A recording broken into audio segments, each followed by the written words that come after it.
एक ये जो प्राणी आप देख रहे हैं जिसका नाम है अर्दगन, जो तुर्की का राष्ट्रपति है, ये पाकिस्तान के साथ मिलकर के भारत विरोधी जितने बयानों के लिए जाना जाता है, आजकल ये उतना ही जहरीला इजराइल के लिए भी हो रखा है। तो एक तरीके से अर्दगन का जो भारत से नफरत है वो इजराइल के साथ भी चल रहा है, और ऐसे में दुश्मन का दुश्मन दोस्त होता है अगर उस बात को माना जाए, तो इजराइल इसका इलाज करने निकल पड़ा है। तो आइए आज इजराइल के द्वारा इनके इलाज में क्या तैयारी की जा रही है उसकी चर्चा डिटेल में करते हैं, यह जानते हुए कि तुर्की नाटो अलाई है, यानी कि यह अमेरिका का वो संरक्षण प्राप्त, आशीर्वाद प्राप्त देश है जिस पर अगर हमला हुआ तो बाकी बचे 31 देश एक साथ आ जाएंगे।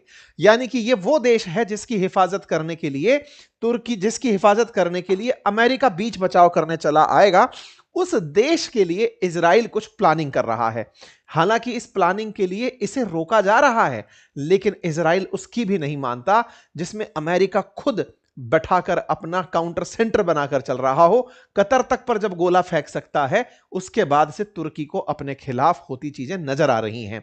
इसी चलते तुर्की को अभी नाउ ए डेज, रिसेंट डेज के अंदर इजराइल ने अपना 8वां दुश्मन करार दिया है, डेंजरस उसको कंट्री अपने लिए माना है। और इसका इलाज करने की प्लानिंग में इन्होंने हाल ही में 3 देशों के साथ, ग्रीस और साइप्रस, मिलकर के इनके खिलाफ एक जॉइंट फोर्स बना रहे हैं। आज के सेशन में इस जॉइंट फोर्स की बातचीत को जानेंगे कि क्या इनको पाकिस्तान से दोस्ती ज्यादा महंगी पड़ी या भारत से दोस्ती, दोनों के भारत से दुश्मनी, क्योंकि अल्टीमेटली इनके मित्रता को ये भारत के खिलाफ यूज करते आए हैं। और ऐसे में कश्मीर का मसला हो या ऑपरेशन सिंदूर, उन दोनों ही स्थिति में तुर्की ने हमेशा पाकिस्तान का साथ दिया है। और इस बार तो ऑपरेशन सिंदूर में तुर्की के ड्रोन्स भारत पर चलाए भी गए थे। हालांकि भारत से उम्मीद थी कि यह तुर्की के खिलाफ कोई बड़ी कार्रवाई करेगा। हालांकि भारत ने तुर्की के साथ अपने काफी सारे व्यापारिक रिश्तों को किनारे कर दिया। खैर, उन पर हमने डिटेल में पहले भी चर्चाएं की है। फिलहाल के लिए सबसे बड़ा जो सवाल दुनिया के बीच में है वो ये कि नेतन्याहू ने जिस कतर में अमेरिका ने अपना सेना का अड्डा बनाया हुआ था उस पर हमला कर लिया था, वो तो सब चल गया, लेकिन जिसको नाटो का संरक्षण प्राप्त हो उस देश पर इजराइल क्या एक्शन ले सकता है? क्या अमेरिका उसे रोकेगा नहीं कि भाई रुक जाओ, ऐसा मत करो कि यार जिस हमारे ऊपर से ट्रस्ट खत्म हो जाएगा लोगों का। तो नेतन्याहू को बुलाया गया है अमेरिका कि आ जाओ भाई, एक बार तसल्ली से समझ लो हम क्या चाहते हैं, जान लो, और उसके बाद कुछ एक्शन लेना। ठीक है, चलिए इन सारी बातों पर विस्तार से चर्चा करेंगे। पहले मैप के माध्यम से कुछ बेसिक जानकारी जान लेते हैं और फिर हम आगे बढ़ेंगे। देखो, ये जो आप मैप देख रहे हैं, मिडिल ईस्ट का जो मैप है, इसको पहले भूमध्य सागर से समझिए, मेडिटेरेनियन सी से। मेडिटेरेनियन सी के उत्तर की तरफ पड़ता है देश जिसका नाम है तुर्की, दक्षिण की तरफ पड़ता है अफ्रीका, पूर्व की तरफ पड़ता है एशिया। ये जो लेबनान करके आपको देश दिखाई दे रहा है, इजराइल करके ये जो देश दिखाई दे रहा है, ये सब वो चिर परिचित देश हैं आपके लिए, जो कि मेडिटेरेनियन सी के पूर्व में स्थित देश हैं। अच्छा, तुर्की के दक्षिण में एक छोटू सा देश यहां पर भी आपको दिखाई दे रहा होगा। अगर मैप को जूम कर पाएं तो आप समझ पाएं कि इस देश का जो नाम है, ये वाला जो देश है, ये देश है साइप्रस। ये साइप्रस नाम का जो कंट्री आपको यहां दिखाई दे रहा है, इसके साथ में एक देश यहां पर लगा हुआ है, इसका नाम है ग्रीस। तो असल मायने में तुर्की के सामने साइप्रस और ग्रीस है, और यहां पर आपको यह वाला देश इजराइल दिखाई पड़ रहा है। प्लानिंग क्या चल रही है इन दिनों? प्लानिंग यह है कि ग्रीस, साइप्रस और इजराइल मिलकर के इसकी बाउंड्री सेट कर रहे हैं। तुर्की को थोड़ा और मैप में अच्छे से समझ लीजिए। तुर्की जिस जगह बैठा हुआ है, यहां से ऊपर की तरफ है ब्लैक सी, और जब ब्लैक सी की बात हो रही हो ना, तो ब्लैक सी रूस के लिए बहुत मायना रखता है। ब्लैक सी से होकर के यहां पर एक स्ट्रेट पड़ती है, जल संधि पड़ती है, 2 समुद्रों को जोड़ने वाली, जिसका नाम है स्ट्रेट ऑफ बॉस्फोरस। और यहां पर सी ऑफ मरमरा, और सी ऑफ मरमरा के बाद में यहां पर एजियन सी, इन दोनों के बीच में डार्डेनलस स्ट्रेट। कहानी क्या है, मैं ये सारी जानकारी आपको इसलिए दे रहा हूं क्योंकि रूस के ऊपर कंट्रोल करने में तुर्की ने इसी का उपयोग किया था। बास्फोरस स्ट्रेट पर लोगों को मॉनिटरिंग दे दी कि यहां देख लो, यहां से रूसी जहाज निकलेंगे। डार्डेनलस स्ट्रेट पर मॉनिटरिंग दे दी कि यहां से जहाज निकलेंगे। चूंकि ये इन दोनों के बीच में से है, तो तुर्की की ना स्ट्रेटेजिक लोकेशन बहुत ही खास है। आज से नहीं, ये तो चलो रूस के मामले में है। अगर हम एशिया के मामले में बात करें, तो एशिया के मामले में भी एशिया से जो पहले ओल्ड सिल्क रूट था ना, वो भी तुर्की होकर के ही जाता था। यहां पर इनका एक शहर है जिसका नाम है इस्तांबुल, उस इस्तांबुल से होकर के ही यूरोप में एंट्री करते थे। यानी एशिया से किसी को यूरोप अगर जाना है तो उसके लिए जो लैंड रूट कनेक्ट होता था, बास्फोरस स्ट्रेट पार करते ही यूरोप में एंट्री होती थी। तो तुर्की बहुत समय तक बहुत मायने रखा है कॉन्टिनेंट के हिसाब से, और आज भी मायने रखता है वर्ल्ड में अपनी लोकेशन के हिसाब से। लेकिन तुर्की बहुत नया देश है। तो पुराना देश क्या था? पुराना देश था तुर्की के स्थान पर ऑटोमन एम्पायर। ऑटोमन एम्पायर सन 1299 में शुरू हुआ, 600 साल तक चला। फर्स्ट वर्ल्ड वॉर में जब ये हार गए तो अराउंड 1923 के आसपास इन लोगों ने अपने अस्तित्व को अलग पहचान दी और तुर्की के नाम से अपना अलग देश बनाया। प्रथम विश्व युद्ध जो 1914 से 1918 के बीच में चला था, उसमें ये ऑटोमन एम्पायर हारा था। ये ऑटोमन एम्पायर कहां था उसको भी समझ लेते हैं। तो देखिए, फिलहाल के लिए ये जो मैंने तुर्की बताई, इस तुर्की का अगर आप आगे चल करके वो देखें इतिहास क्या रहा है, तो आप पाएंगे कि तुर्की एक ऑटोमन एम्पायर के नाम से चिर परिचित जगह हुआ करती थी। फिलहाल के लिए इजराइल जो देश है, ये इजराइल सेकेंड वर्ल्ड वॉर के बाद पनपा देश है। पहले तक यहां पर इजराइल में भी ऑटोमन एम्पायर ही हुआ करता था। इजराइल की तरफ से सीरिया, इराक और ईरान को अपना चिरपरिचित दुश्मन बताया जाता रहा है। अक्टूबर 7 में जब गाजा की तरफ से इस पर हमला हुआ तो फिर नेतन्याहू ने अपनी तरफ से कहा कि मेरे अब 3 नहीं 7 दुश्मन हैं, और 7 दुश्मनों में उन्होंने सीरिया, इराक, ईरान, इधर की तरफ से उठा करके इन्होंने गाजा, वेस्ट बैंक, यहां से उठा करके इन्होंने लेबनान को भी, यमन को भी काउंट कराया था। 7 क्षेत्र से इजराइल पर हमले हुए थे, यह आप और हमने देखे भी थे। एक बार इन 7 को पहचान लो: Lebanon, West Bank, Gaza, Syria, Iraq, Iran और यमन। और यह आपने भी देखा था कि इजराइल पर इन सब तरफ से हमले हो रहे थे।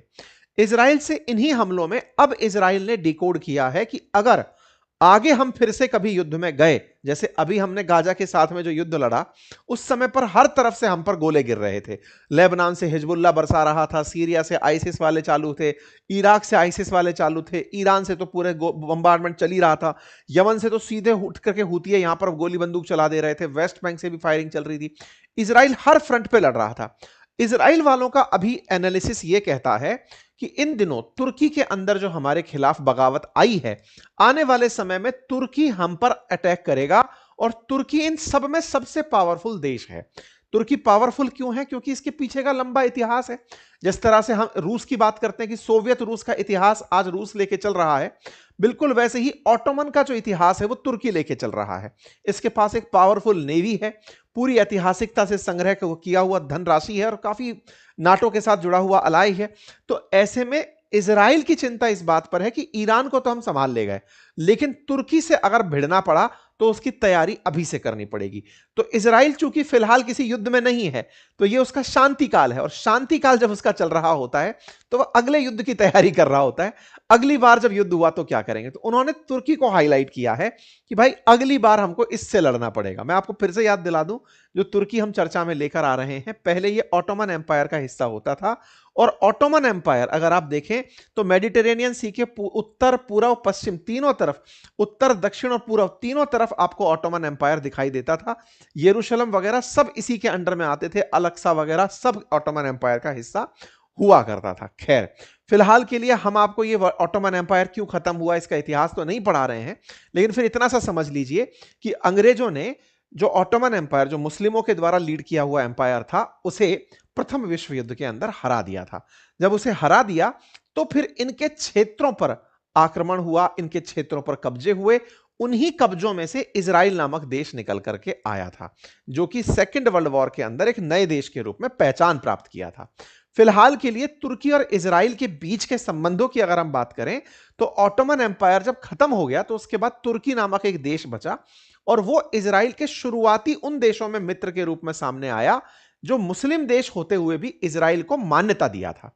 तो इजराइल को मान्यता देने वालों में तुर्की पहला मुस्लिम बड़ा देश था जिसे काउंट किया जाता है। इतना ही नहीं, इसको इसलिए भी जाना जाता है कि इसने कभी जूज की, यहूदियों की जान भी बचाई थी। तो तुर्की जो है वो यहूदियों के लिए हमेशा शुरुआती दौर में एक सॉफ्ट कॉर्नर के रूप में रहा।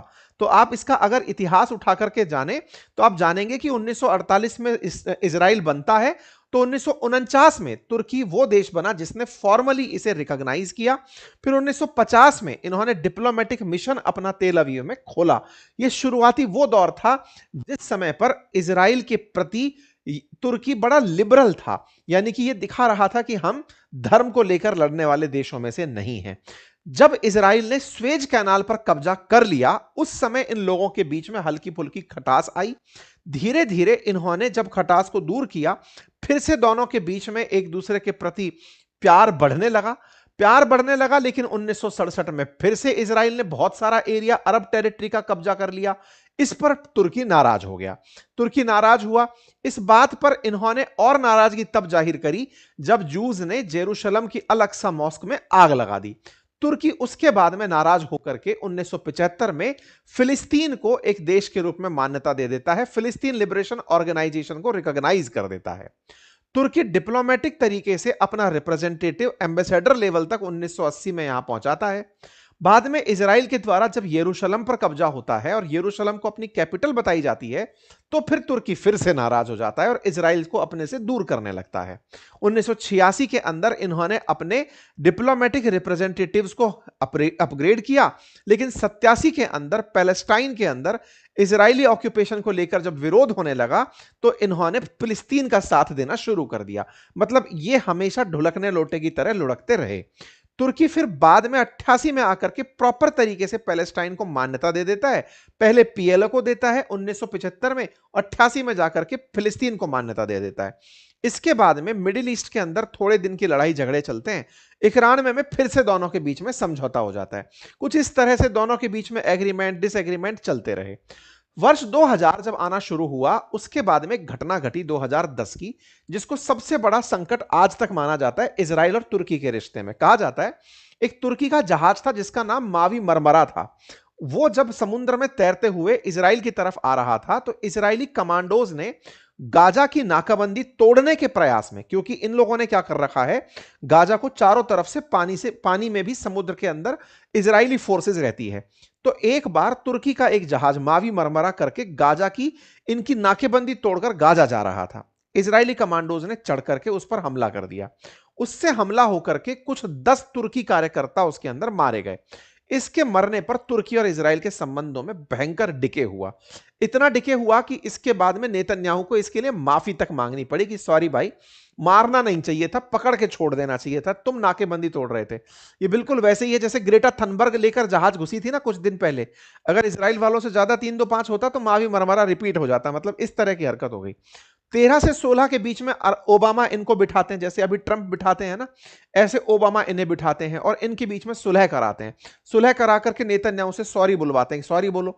जैसे कतर के केस में अभी बुलवाया। नेतन्याहू को आदत है, पहले सॉरी बोलते हैं फिर उसके बम लगा देते हैं। तो इस तरीके से इन्होंने सुलह करवाने की कोशिशें की। लेकिन उसके बाद में मावी मरमरा इंसिडेंट को लेकर के बार बार इजराइल से इनके कलह चलते रहे।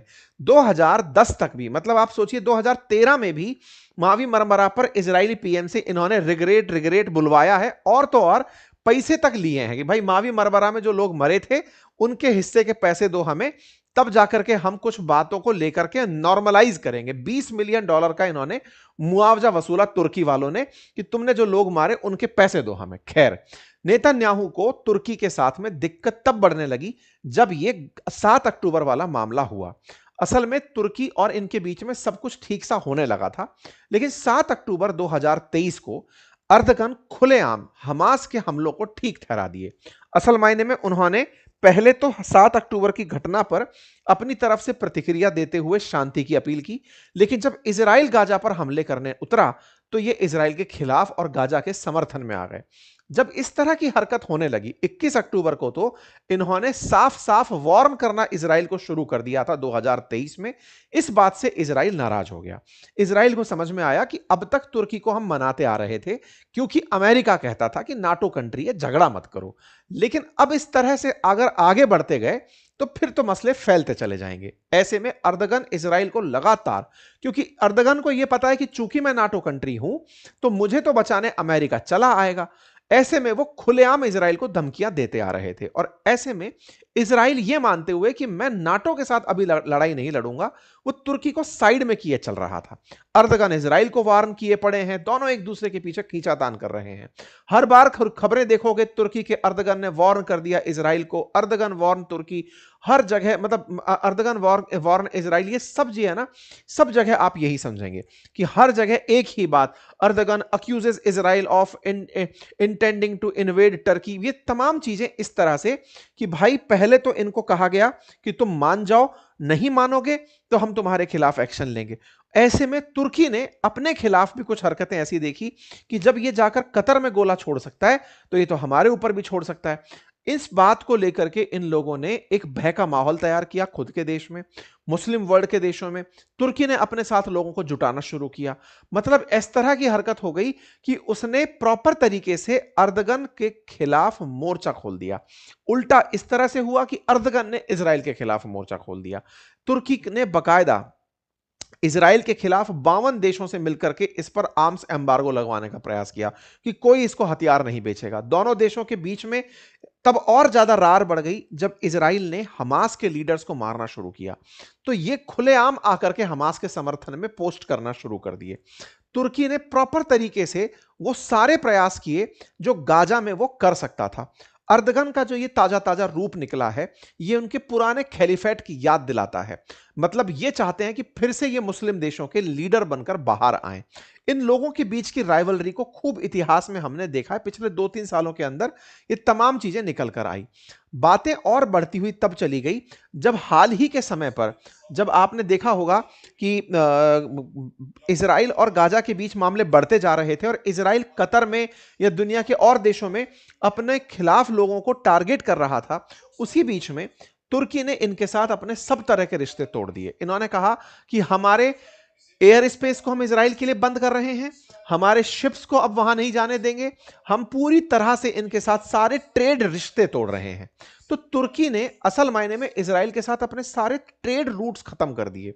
ना जहाज आकर के एक दूसरे की जगह रुकेंगे, एयर स्पेस बंद कर दिए गए। मतलब एक ऐसी हॉस्टाइल सिचुएशन इन दिनों पैदा हो चुकी है इन दो देशों के बीच में, जैसे कि हमास से लड़ाई नहीं हो रही थी, तुर्की से हो रही थी। तुर्की इतना ज्यादा खुलेआम हमास के समर्थन में खड़ा था, गाजा के समर्थन में खड़ा था, कि उसने इजराइल के साथ सब तरह के संबंध तोड़ दिए। यही कारण है कि इजराइल ने तुर्की को अब अपने लिए 8वां एनिमी मान लिया है, यह मानते हुए कि इस बार तो कुछ हुआ नहीं, अगली बार हो सकता है तुर्की से गोले चलें। इसके पीछे का बड़ा रीजन भी है। बड़ा रीजन यह है कि कतर में भी तो हमास के आतंकी जाकर छुपे हुए थे, जिनको मध्यस्थता के नाम पर बुलाया गया था कि आओ बातचीत कर लेना। तुर्की में भी वो लोग जाया करते थे, इस्माइल हानिये वगैरह तुर्की की यात्रा पर भी आप लोगों ने देखा है। ऐसे में तुर्की को यह डर था कि कल को जो कतर में हुआ वो तो हमारे देश में भी हो सकता है। मतलब कि इजराइल उठा करके तुर्की में बैठे किसी हमास के लीडर को टारगेट कर सकता है, क्योंकि नेतन्याहू ने तो वर्ल्ड को कह ही दिया था कि दुनिया में गाजा से निकले हमास के आतंकी जहां भी छिपे हैं मैं उनको ढूंढ ढूंढ कर मारूंगा। तो ऐसे में तुर्की के अंदर यह भय का भाव भी था कि हमारी बेइज्जती हो जाएगी, इससे बेहतर है कि मैं अपने आप को दुश्मनी में ही डाल दूं। और दूसरा, खुद के अंदर वो लीडरशिप की चाह भी थी कि सबको लगना चाहिए कि देखो मैं गाजा के लिए कितना संघर्ष कर गया। कुल मिलाकर के इन लोगों ने कतर का जो मामला हुआ उसके बाद से तुर्की को भी अपना शत्रु समझ लिया है। आप देखें, जब कतर की तरफ से ये ट्रंप से मिलने के लिए मुस्लिम देश के लीडर्स गए थे तो अर्दगन बगल में बैठे थे। क्यों? क्योंकि नाटो कंट्री है, साथ में बैठे थे कि सर इनको भी सुरक्षा दो, आपने इनके यहां पर तो पूरा पूरा बेस बना रखा है, फिर भी इजराइल मार दिया है इनको। तभी जाकर अमेरिका ने कतर, इजिप्ट, तुर्की के कहने पर नेतन्याहू से माफी बुलवाई थी और कहा था कि ठीक है, कतर पर अब फिर से हमला ऐसा नहीं होगा, युद्ध समाप्त हो गया, सारे एग्रीमेंट हो गए। यही तो वो लोग थे जो जाकर गाजा की तरफ से अमेरिका में मध्यस्थता किए थे कि साहब चलो 20 पॉइंट का मांग सूत्र निकालो जिस पर साइन करवा करके सबके बीच में मामला शांत करा दिया जाएगा। खैर, ये सारा इतिहास है जो अब आप लोगों को अच्छे से पता हो गया है। इजराइल के खिलाफ गाजा में पाकिस्तानी फोर्सेस को भिजवाने वाला भी तुर्की ही है, जो उससे यह कह रहा है कि गाजा में अपनी सेना भेज। जो इंटरनेशनल फोर्सेस जा रही हैं उसमें पाकिस्तान से डिमांड कर रहा है तुर्की कि तुम अपनी फोर्सेस भेजो इसमें। पाक तैयार भी हो गया कि ठीक है साहब हम अपनी फोर्सेस भेजेंगे। वो पाकिस्तान जो इजराइल को देश नहीं मानता, वो इजराइल के खिलाफ अपनी फोर्सेस को भेजने के लिए तैयार है कि ठीक है साहब, अगर आप कह रहे हो तो 2 नेशन थ्योरी को मानते हो मैं चला जाऊंगा। मतलब इतना मसाला अब इकट्ठा हो चुका है ना कि तुर्की के खिलाफ इजराइल को खूब सब कुछ पता है और तुर्की को इजराइल के खिलाफ, इजराइल को तुर्की के खिलाफ खूब सारी चीजें पता है। अब ये आदमी क्या शरारत कर रहा है, पीस टाइम में, अक्सर जब ये युद्ध नहीं कर रहा होता तो युद्ध की तैयारी कर रहा होता है। अब ये क्या कर रहा है भाई साहब, इसने बकायदा तुर्की के दुश्मनों को तलाशना शुरू किया कि तुम आओ, बैठो, बैठ करके बातचीत करते हैं। आप पूछेंगे आज ये सेशन क्यों हो रहा है? क्योंकि भाई साहब ये जो दो देश के नाम देख रहे हैं, ग्रीस और साइप्रस, इनके राष्ट्राध्यक्ष इस समय जब आप और मैं बात कर रहे हैं, नेतन्याहू के साथ बातचीत कर रहे हैं इस समय पर इजराइल के अंदर, इजराइल में बैठे हुए हैं। अब ये ग्रीस साइप्रस की क्या कहानी है वो भी जान लो। असल मायने में क्या है ना, जब तुर्की को आप देखेंगे तो तुर्की के पश्चिम में यूरोप का एक देश है ग्रीस। ग्रीस के ना इस पूरे के पूरे एजियन सी में बहुत छोटे छोटे आइलैंड्स हैं। उन आइलैंड्स में बहुत सारा तेल का भंडार है। तुर्की उन आइलैंड्स को अपना मानता है। वो कहता है कि ये छोटे आइलैंड पानी के आधार पर मेरे हैं, ये कहता है मेरे हैं। इस बात को लेकर दोनों बहुत लंबे समय से झगड़ रहे हैं।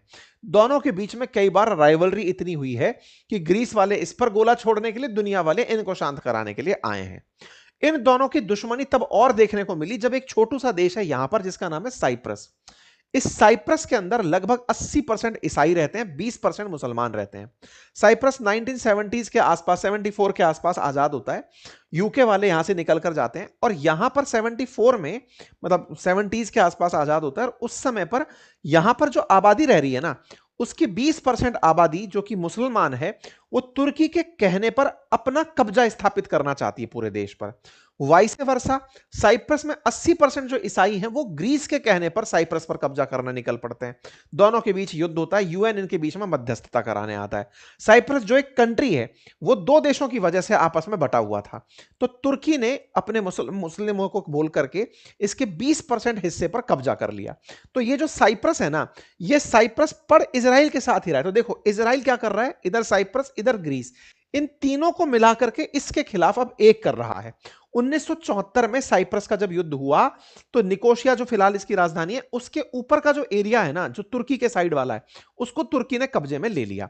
मैं जो आपसे कह रहा था साइप्रस आजाद हुआ था, वो 1960 में आजाद हुआ था, ठीक है। अच्छा, और दक्षिण वाला जो हिस्सा है साइप्रस का, इस साइप्रस वाले इस हिस्से को ग्रीस वालों ने अपने कंट्रोल में ले लिया। इस तरीके से मतलब कंट्रोल में ले लिया है वो देश आज भी, लेकिन माहौल वो जिसका मानता है वो ग्रीस का मानता है। तो ये नीचे वाला जो हिस्सा है ना, ये ग्रीस का समर्थक है, इजराइल का समर्थक है, और जो ऊपर वाला हिस्सा है ये तुर्की समर्थक हिस्सा है। तुर्की का ही एरिया समझकर आप इसे चलें। अच्छा, तो ऑटोमेटिक अब ये समझ में आ गया, जिसका एरिया चला गया हो वो तो नेचुरल दुश्मन हो गया, जिसको युद्ध लड़ना पड़ गया वो नेचुरल दुश्मन हो गया। इजराइल तो खुद ही मान रहा है कि तुर्की दुश्मन है हमारा। तो ऐसे में इन सब चीजों को मिलकर के जो माहौल बनता है वो ये कि इजराइल इन सबको एक साथ लेकर आ रहा है। आपने देखा होगा भारत भी यही सारा काम किया था तुर्की को पनिशमेंट देने के लिए। भारत ने साइप्रस के, भारत के प्रधानमंत्री बकायदा साइप्रस गए हैं इस साल जब तुर्की ये सारी हरकत किया। हम लोग यहां की यात्रा किए हैं, हमारे विदेश मंत्री यहां की यात्रा पर गए, साइप्रस वालों को हमने अपने देश में बुलाया है, बकायदा बातचीत हुई है। सेम यही हमारी ग्रीस के साथ भी बातचीत हुई है। तो कुल मिलाकर जो भारत स्ट्रेटेजी अपना रहा था साइप्रस और तुर्की, उसको ग्रीस को साथ लेकर चलने की, वही काम अब इजराइल कर रहा है। इसी काम को करते हुए ग्रीस और साइप्रस तुर्की को अपना दुश्मन मानते हुए इजराइल के साथ जा रहे हैं। यह खबर शुरुआत में निकलती है, तुर्की ने इस बात के लिए इन दोनों को धमकाया भी कि तुम लोग क्या मेरे खिलाफ एक होने की सोच रहे हो। नेतन्याहू कह रहे थे हां सोच रहा हूं। यह खबर निकल कर आती है कि तुर्की को काउंटर करने के लिए इन दोनों देशों को साथ लेकर बैठा जा रहा है। इनके खिलाफ अर्दगन इस बात को समझ करके इन तीनों को धमका रहे हैं कि तुम ऐसी कोई हरकत नहीं करोगे जिससे युद्ध की स्थितियां पनपे। लेकिन ये भाई साहब तैयारी में लगे हुए हैं। जब मैं ये बात बोल रहा हूं तैयारी में लगे हुए हैं, तो आप यहां पर देख सकते हैं 22 तारीख की शाम आज साइप्रस के जो प्रेसिडेंट हैं वो इजराइल में उतर चुके हैं। और यहां पर थोड़ी ही देर बाद में आप देखते हैं कि यहां पर ग्रीस के जो पीएम हैं उनका भी आगमन हो जाता है, ग्रीस के प्रधानमंत्री का नेतन्याहू से मुलाकात करते हुए। कुल मिलाकर नेतन्याहू ने ग्रीस और साइप्रस को साध लिया है, साथ बुला लिया है। नेतन्याहू इस बात, वो अर्दगन इस बात से चिढ़े पड़े हैं कि यार तुम लोग सब मेरे खिलाफ ऐसा क्यों कर रहे हो। तो भाई साहब जैसा बीज बोओगे वैसा फल काटोगे। और भारत इन लोगों के साथ है, ये सबको पता है। भारत साइप्रस को वेपन बेचना चाहता है, वेपन बेचे भी हैं। हम ग्रीस के साथ भी खड़े हैं और हमारा इजराइल के साथ जो संबंध है वो सबको जग जाहिर है।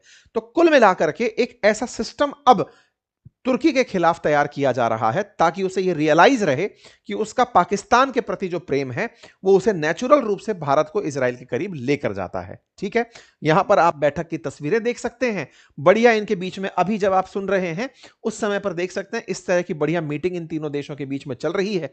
चर्चा यही है, Greek Israel allies alliance seek to